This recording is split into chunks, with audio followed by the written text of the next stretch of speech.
I'll record this in case anyone wants to listen. I'm going to mute all of you guys. Chelsea, okay, I was going to say Chelsea's muted on mine. She is muted. I'm going to unmute her in a little bit because she's actually going to talk too, but I'm going to go ahead and mute you. Not that I don't love you, but it helps with the feedback. Okay, guys. So welcome to the Rise the Diamond call. I feel so funny because it's like we're just talking to Bonnie, but that's okay because we're going to help Bonnie go diamond. And we never know who else on the team will listen to this later on. So thanks for being here, Bonnie. We love you. We're excited to help you become diamond really, really soon. So the topic that I wanted to talk about tonight, let me drink my water real quick. I'm pretty sure a piece of asparagus just got stuck in my throat. Hi, Bella. Okay, so I wanted to talk about overcoming fear tonight. And this is a lot of stuff that may seem kind of familiar to you, Bonnie, from being on other calls, because some of this, hang on, let me close my Facebook. It's friggin' making 8 million noises a second.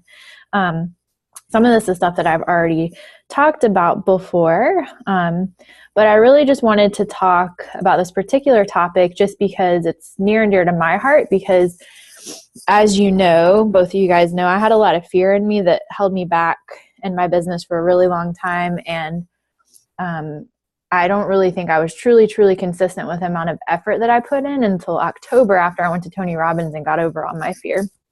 So I totally know how it feels to have fear, and it's totally normal. And as I've told you and the rest of the team before, you know, God made us all for more, and we're made for amazingness and awesome things to happen. And I want that for all of you guys. So that's why I wanted to talk about this particular topic. And I've said this before as well, but I really feel that when you have belief, faith, and a plan, and you have God on your side, I feel like that is the ultimate formula to success. Maybe that'll be my quote for Elite, because we have to come up with a quote that they put next to our picture. Maybe I'll make that my quote. But anyway, so I wanted to just kind of dive into just a little bit on what holds us back and how we can overcome fear. And then I'm going to turn it over to Chelsea so that she can give some tips too. These are all actually ideas that my mentor was going over on a call with my diamonds the other night. And we were just talking about fear and how to make really big things happen this year, because my diamonds right now are currently shooting for Elite. So Paul was just kind of talking to us about this topic too. And it was really good. So I took lots of notes and figured that I would share it. But when you really think about it, our fear and staying in our comfort zone and you know, how good it feels to be in our comfort zone. I mean, that could be like any area of life. Honestly, lately I've realized so many different areas where I didn't even realize that I was staying in my comfort zone, like not setting my alarm or not doing Insanity Max because I was afraid of it and PIO was easier. I mean, it can be small things like that, or it can be bigger things, or, you know, it can be inviting people to this opportunity. There's lots of things that it could be, but ultimately our fears and staying in our comfort zone, that is the only thing that holds us back. And I just keep hearing that repeatedly, no matter what personal development I listen to. I hear Tony Robbins talking about it. I hear them talking about it on the national wake up calls. I hear my mentor talking about it. So I feel like it's something that we have to be able to do, is push past that so that we can really make our goals happen. And it's scary, but you know, honestly, I think it's worth pushing through it. And my mentor was giving an example the other night, you know, when you're a little kid and you're learning how to walk. I'm probably not going to describe this exactly how he did, but he was just saying that when you're learning how to walk, you're going to fall down a bunch of times, but you're not going to get discouraged when you fall down when you're a little kid. So we kind of just have to have that same philosophy when we approach our business and when we approach our life, if we really want to go after our goals. You know, if when we were little kids, if we gave up every time we fell down, we would have never learned to walk. Is that how he explained it, Chelsea? Is that a good enough example? Yeah, okay. So I just really liked it. He always has these really nifty examples, and I'm like, you're a genius. So yeah, and you know, if we get to the point where we let our fear stop us, we're really impairing ourselves. We're holding ourselves back from from our goals and from what we want with our life and what God wants to happen in our life. Like, we're really just holding ourselves back from everything. And it really all comes down to kind of like the monsters in your head. And this is another phrase that I'm stealing from my mentor. But the monsters in our head tend to hold us back from what we want most in life, because we tend to think that it's a lot more difficult than what it actually is. Like, we tend to overthink things. Like, it seems more difficult before you actually do it. And I'll give you guys an example, a business example and a life example, or whatever you want to call it. But I was telling the girls on the call the other night and telling my mentor, I'm like, there was lots of monsters in my head when I was at the Tony Robbins conference and I was about to walk on fire, because I was like, oh my gosh, well, what if I fall flat on my face and burn my face off, and then I'm going to be really ugly, and then no one's going to want to talk to me, and oh my gosh, like, what if I die? So I had all these things in my head of all these things that might happen while I walked on the fire, and I walked on it and I was fine. And I came out on the other side and I was like celebrating and jumping up and down that I did it. I was like, dang, if I can walk on fire, why am I so afraid of everything else in life? So that's kind of like a metaphorical example, or whatever you want to call it. But I can tell you guys, I felt the same exact way just a few months ago when I really started pushing for my goal to hit elite. And I was like, all right, I only have like a month to make this happen, basically. So I was determined to do whatever I needed to do. And that required me getting on the phone a lot. And believe it or not, I actually used to hate talking on the phone because I was so deathly afraid of it. I don't care if it was a prospect. I don't care if it was actually someone on the team. Like, I was just afraid to get on the phone because I didn't do it a lot. And I just like had all this fear, like, well, what if they think I'm dumb? Or what if they tell me no? Or like, what if I don't explain it right? Or what if I'm so scatterbrained? What if it doesn't make sense? And it was so much worse than it wasn't worse. I made it out to be so much worse than what it actually was, because when I did it, I had amazing results. And like, every person I talked to said yes. And sometimes I did sound scatterbrained, but that's me. So I just embraced it and I didn't care. So the point I was trying to make with that is, we have to learn how to control the monsters in our head. It's not as hard as we think it is. And once we actually do it, then we'll see, oh, why was I so afraid? So it's not that the tasks get easier, but you get better, because the more you practice it, it's going to become more natural and you're going to become less afraid of it. And the only thing that you can do to make the fear actually go away is to actually do it. Believe me, that's the only thing you can do. You just got to push past it, don't think about it, and do it. You just have to literally force yourself to do it. One thing that held me back for so long is the fear of what other people would think of me. I kind of just implied that a second ago. But I would shy back from posting certain things on Facebook because I was like, oh my gosh, well, what if they think I'm crazy? Or what if I offend someone? Or, what if I want to cuss and people are going to think I'm a bad Christian because I cuss? But who cares? Like, it's our lives. It's your goals. It's your life.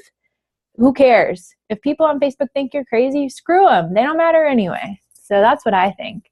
And the last thing that I kind of wanted to say when it comes to overcoming your fear is that, you might get to a point where you feel like you're in the dark and you don't know exactly what to do next or what steps to take, but just know that it's going to come. You guys, honestly, I made the goal to be an elite coach at the beginning of 2014. I had no freaking clue how it was going to happen.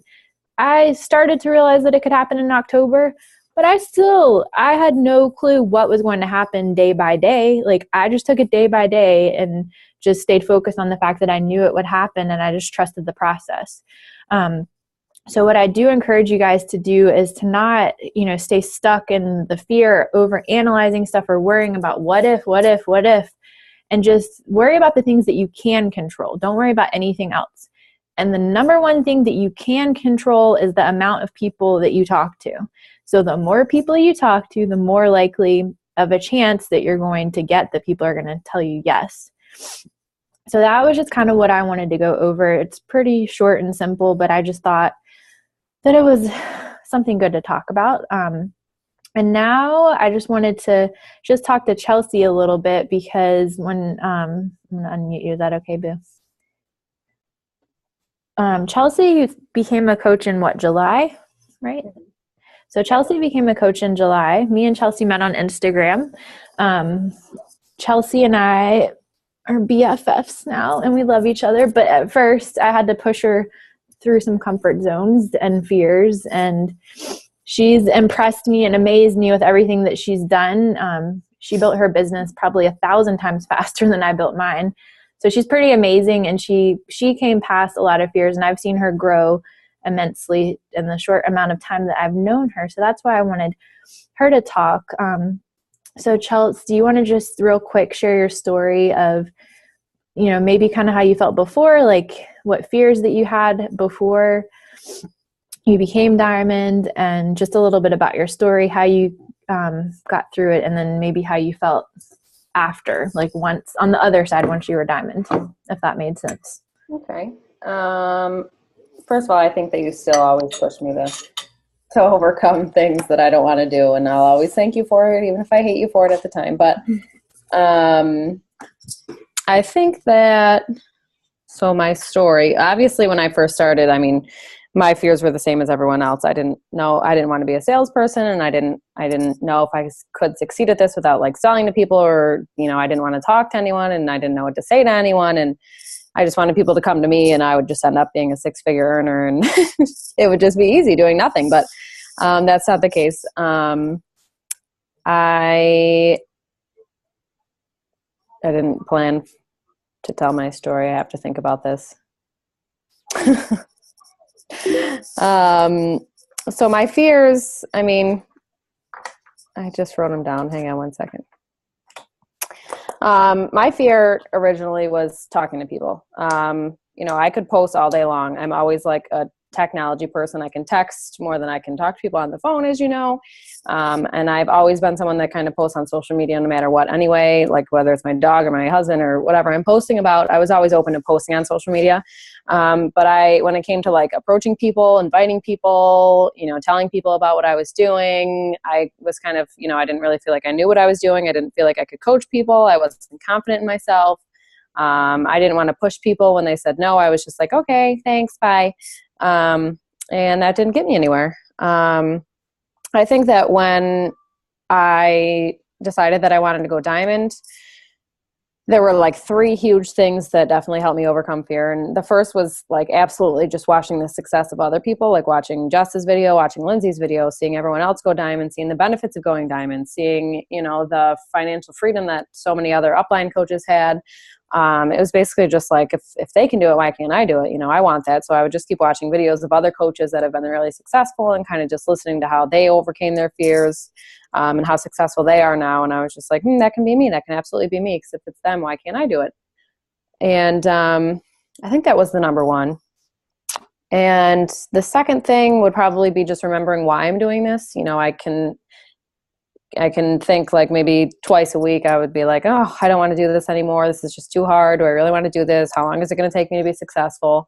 And then it was just kind of like, well, what's your other option? Like, you're just going to stay a nurse and, be miserable the rest of your life. That doesn't make you happy either. That's not easy either. So I just kind of decided that my why of, wanting to have a family and stay at home and want more and travel and all the things that I want for my why. It was kind of just focusing on that every single day and remembering why I'm doing this and why I want to succeed, and that it'll all pay off if I just keep going. And lastly, personal development. I would say that the first 3 months of me being a coach, I never once did personal development. I think that it took me like a month to finish GoPro, and I was just kind of like, I thought that it was really good and whatever. I liked the book. It was a good book. I'm not a huge reader. But I think after that, I was just kind of like, I remember a couple things from the book, but like, I'm not a salesperson. What do I even do with that? I didn't really realize the importance of personal development until I got to wanting Diamond and realized that I need to work on myself, and mentally I have to believe things and work on me before I can succeed. So personal development has definitely been huge in the last 2 to 3 months of my business, because without that I was definitely doubting myself. I had way too many fears, insecurities. I definitely always think negatively. So personal development for me has been huge. And I would say that those are the 3 biggest things that help me overcome fear. Definitely the success of others, just realizing that you can do it, believing that you can do it. I love it, Boo. So how did it feel on the other side? Like, how did you feel when you first went Diamond, and you realized that you did it and you overcame all those fears and you're able to cut your hours back, and it feels amazing. And I think when I went Diamond, I was like crying. And even now, I mean, yeah, there's still some hard days where I'm like, oh, this, now that I want 2-star and I want elite and I want all these other things, there's still days where I'm like, oh, big baby. But then I realize, I know what I have to do. It's just consistency and not giving up and remembering my why. Amen, sister. I love it. Do you ladies have any questions? Bonnie or Amanda? I can unmute you guys. Hang on. Why do I always forget how to do that? Okay, we're all unmuted now. I don't have anything. It doesn't have to be necessarily what we talked about just now. It could be anything related to going Diamond or just in general. Okay, I have a question. What is it? Well, I have a couple people I've been talking to that I think are pretty close. I have my 2 for Emerald or whatever, but do you think it would be, obviously I know my husband is solid because it's me. Yeah. Do you think it would be more wise, for my next couple coaches to have them under me just sort of as a safety net, or to go ahead and say like, okay, I'm still your coach, but sign up under my husband or, whatever? I'm going to ask Chelsea that question because I don't have a husband account. So I'm sorry. Let me see what she did. I'm just going to be honest. I was texting someone back. I'm sorry. Can you repeat that? She was just saying that. Do you want me to repeat or do you want to, Bonnie? I have a couple of people that I think are pretty close. Mm-hmm. I have 2, only 2 as I'm Emerald or whatever. One of them is my husband. Of course, it's really me, but it's in his name. Do you think it'd be wiser to, just have the next couple under me, kind of as to help a safety net, or to go ahead and encourage them to, like, one of them to sign under my husband and, like my other person to actually work toward building Diamond? I think that building under you first is most important because that you can always get your husband Emerald at your convenience. It's in your control. So I think that I signed everyone up under me until I reached that point where I had enough coaches, and then I was like, all right, I just have to get Eric Emerald and I'm Diamond. So I would definitely focus on you first, having enough cushion under you, and then once you have that, I would work on getting 2 coaches under your husband. Because you had to get the other person to go Emerald first too, right? Right. I'm trying to think of who went Emerald for me. Yeah. Well, actually, yeah, it was Jen. I actually put 8 coaches under me, got 8 coaches under me, then put 2 under my husband. And one of my coaches already had 1 coach. So I had to, we helped her go Emerald. She was actually the last part of the puzzle. But I definitely worried about me before getting my husband Emerald, just because you can do that at any time. And I did, I will say a lot of my coaches going Emerald to have that cushion were discount coaches. I had a lot of people, if people are coming to you to join a challenge group or to join, just with the program, I always, especially when I was going Diamond, I did it with every single person. I always recommended like, hey, I can save you 25% off if you want. And they're like, yeah, how can you do that? That sounds great. And I'm always like, well, I'm just going to sign you up with a coach account, and you don't have to coach if you don't want to, but if you do, it's there. How does that sound? And they're like, great. So tons of my coaches when I was going Diamond were discount coaches, just to have that cushion until I, was more comfortable recruiting actual coaches, and some of them did turn into coaches, but, every single person that was coming to me, I kind of asked to be a coach. Does that make sense? Mm-hmm. I know Kimmy does that too. Kimmy signed up like 4 coaches or something the other day for doing that. Yeah. But I concentrated on my husband's account last, just because I knew that was something that I could control. And then, I may be confusing you a little bit, but so coaches have, 6 weeks to stay active. So that's also why I worried about his last, just in case they didn't last with coaches, or they didn't, stay active, or they really were just a discount coach and they didn't want to sell anything. That's another reason why I waited till last, just so that I knew I could go diamond right when I put them under him. I like it. That's what I was going to say, but I wanted to ask you, since you actually have done it and I haven't. Yeah. I have a Jessica number 2 now, but it's mine. It's just Jessica number 2. It's not like a spouse account. Right. But that's the same thing. Yeah. I mean, my husband doesn't coach. Obviously, he's just there. Once I get married, I will sign that person up, so then I can have control. And the cool thing is once you make your second business center 2-star, then you can open up another one, and like it just keeps going and going and going. I know. I just found out what superstar 2 and 3 mean, and I'm like, shut the front door. I want to be superstar 2 by the end of the year. That's my big goal. You can do it. How old does someone have to be a coach? What's that? How old does someone have to be a coach? 18. Okay. Is it 18? I thought it was 21. It's 18. Okay, cool. Yep. I What? have a question. Go What for happens it. if you become diamond and you have discount coaches, they become like inactive, then do you lose your title of diamond? That's why you have to keep recruiting, because you shouldn't just, it'll be great when you get 8 coaches under you and you go diamond, but don't lose momentum, because that cushion, you should have a good cushion under you. I learned that the hard way. Because if anyone goes inactive and you only have 8 coaches total and no cushion under that, then you lose your diamond until you get another coach. Okay. The idea is to never stop recruiting, ever. Right. I mean, if you want to build a business, if you don't want to build a business, then don't worry about recruiting. But I mean, I'm never going to stop. I just keep bringing in more and more. I'm like, okay, I brought in 5 people this week. I'll bring in 10 next week. Me too. I love it. It's like a freaking adrenaline rush. Right? I'm like, how many can I sign up this week? So do you ladies, how are y'all's responses going to the invites you're sending out about coaching? I'd say they're going pretty good. Yeah?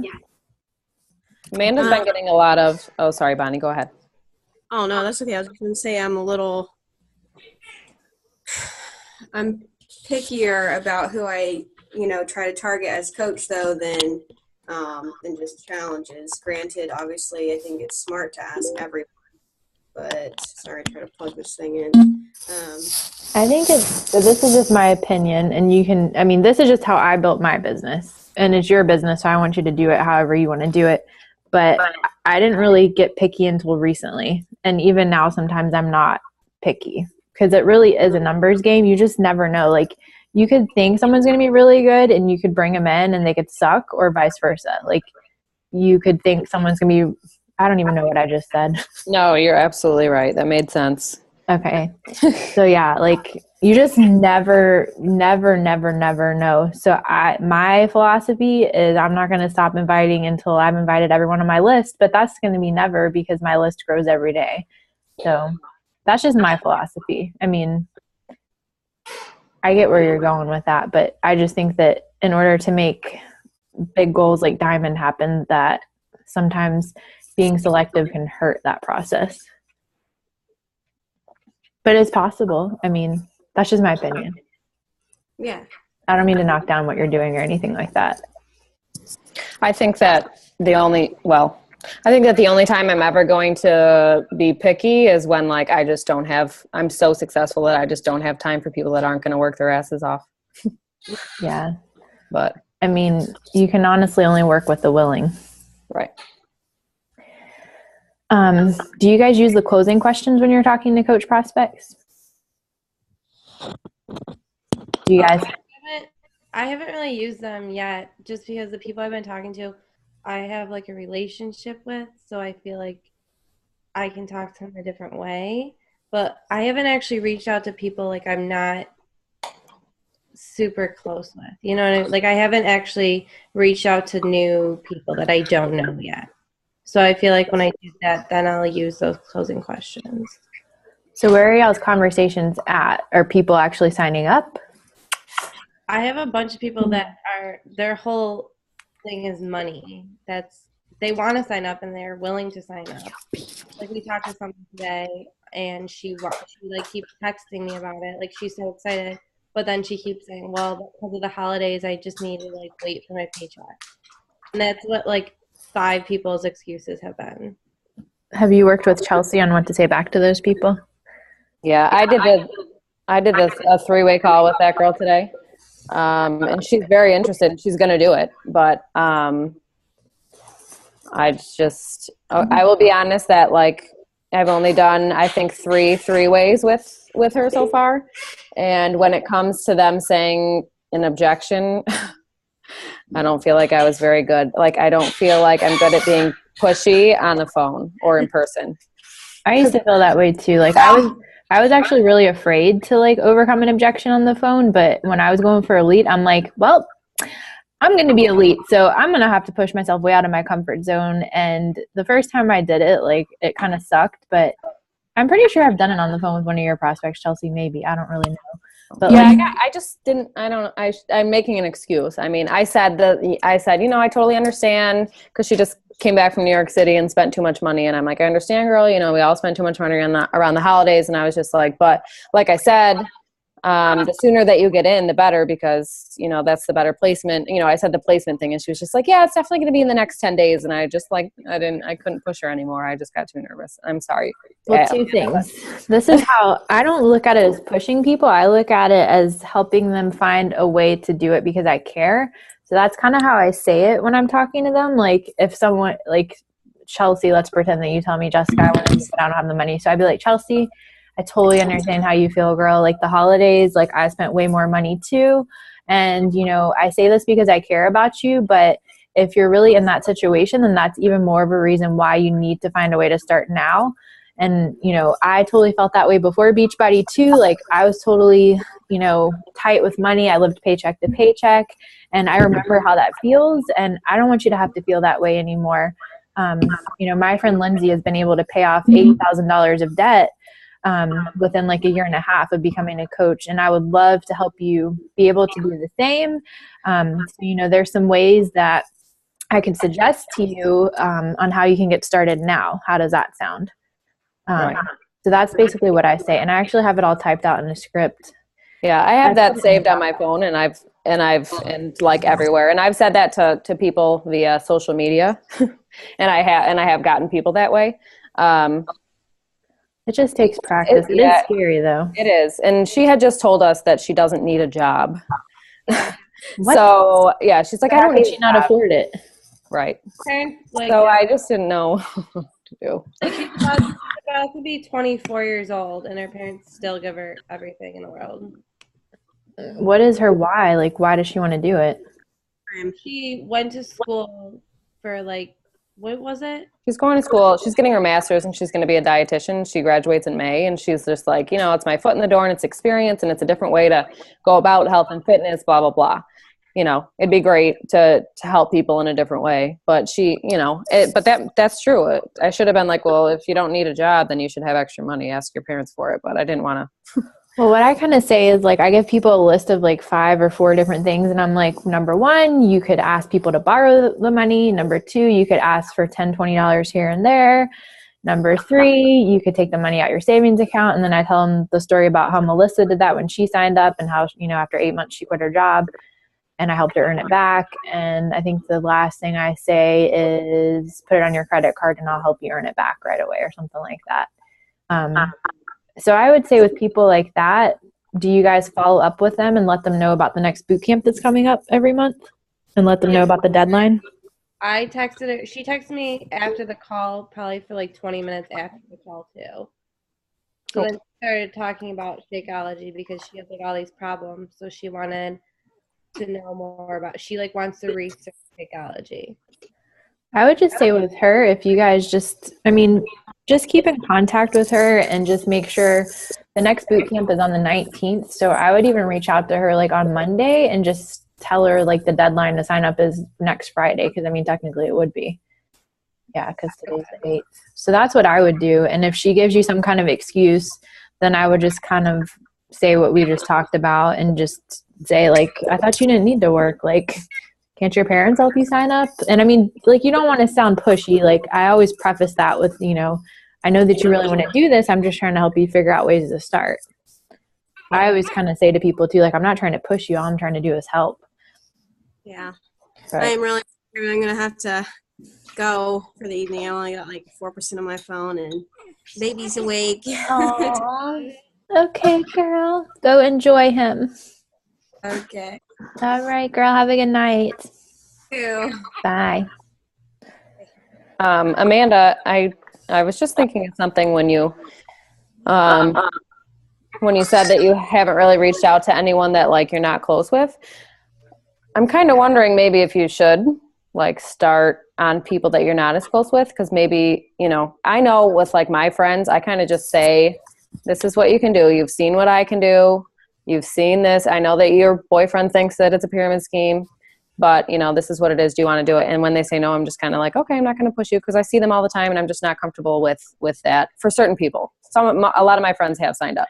But I know that like for me with friends, I don't want to push them too much. I've like people I don't know, I'm just kind of like, yep, so this is why you should do it. You owe it to yourself. You need to get the best placement, whatever it is. I don't know if you feel the same way, but I know that you do have a huge network of people and you're probably close with a lot of them, but how do you feel about that? The people that I don't know, I just don't know where to like, I don't know. I don't know what to start. You know what I mean? Do I just start a conversation with them like randomly? Like I don't want them to be like, That's what I do. girl randomly talking to me right now. You know what I mean? Mm-hmm. I usually just say, hey girl, I know this is pretty random and out of the blue, but I just came across you on Facebook, so I figured I'd say hi and see how you've been doing. Or if I don't know them yet, like I have a lot of people on my Facebook that I've never even talked to that I don't know how they found me. Somehow they found me. I'm friends with random people. I don't even know who they are. Yeah. So with those people, I'll just message them and be like, hey girl, oh my gosh, I just noticed that we've never even talked before. So I figured I'd say hi and just, you know, I'd love to get to know you more and chat more or something like that. It kind of goes back to the whole forming thing. Okay. That's what I do. And then, I mean, my process, what I try to do every week is I have like a comprehensive contact list of all my Facebook friends, and I reach out to 5 people a day from that list. And then by the end of the week, my goal is to talk to them throughout the week so that by the end of the week, then I can say, hey, by the way, and then I'll throw in the indirect invite.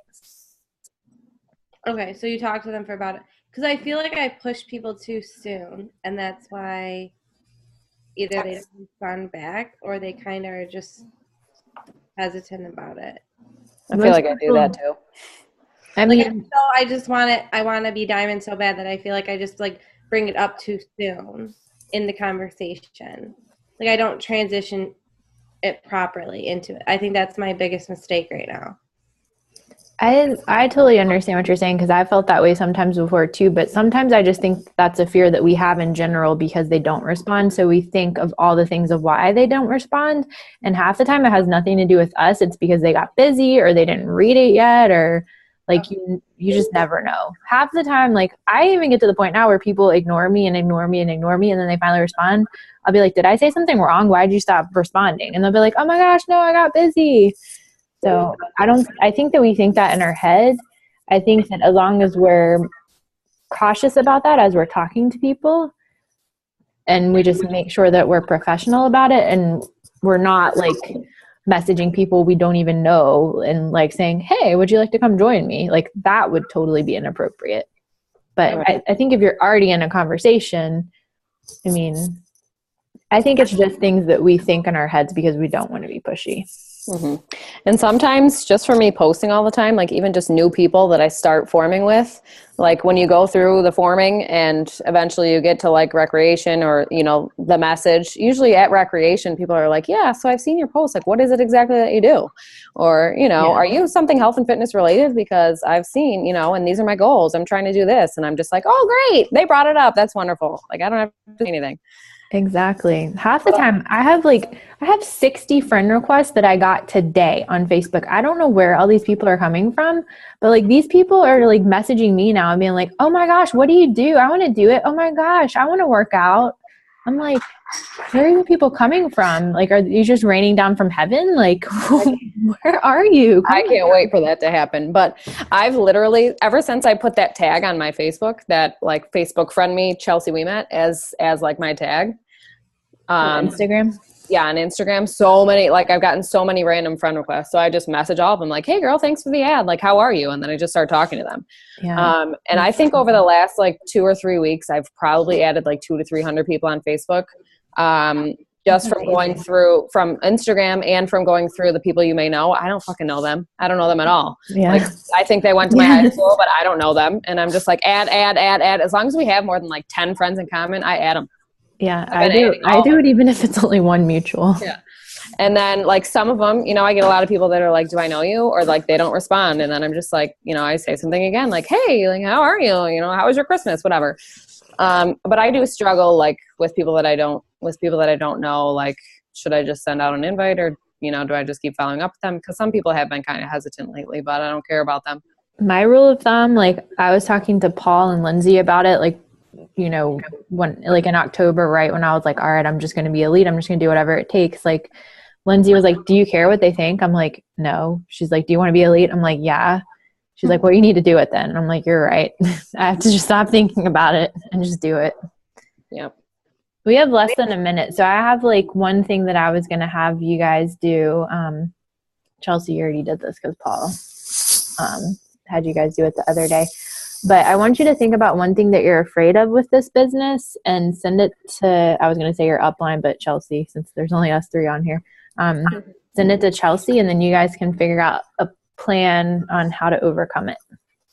Okay. Because I think once we can move past our fears, I mean, we can really do anything. Our fears are the only things that really hold us back from anything. So, yeah, girl. Do you guys want to chat more? I can start a new one if you want to chat more or have more questions. Amanda, how do you feel? I'm good right now. Okay. I need more coaches. Do you send indirect invites out, Amanda? Sometimes. Is most of what you're doing direct? Yeah. Do you have people that you feel comfortable with that maybe aren't your super close friends, but people that you've talked to within the past 6 months that you would feel comfortable sending indirect? That's who I've been sending like the indirect messages to. Like people, like the great girl we talked to today, I really never even talked to her. She's like an acquaintance. Okay. A lot of the people I just know of, I haven't reached out to anyone I don't know, or you know what I mean?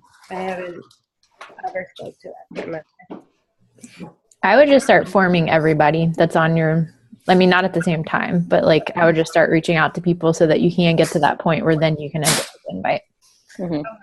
I think when I wanted Diamond and I made my huge list of like, I don't know, I only had 80 people and you have like over 1,000 Facebook friends. So you're doing way better than me. But I made a list of like 80 people and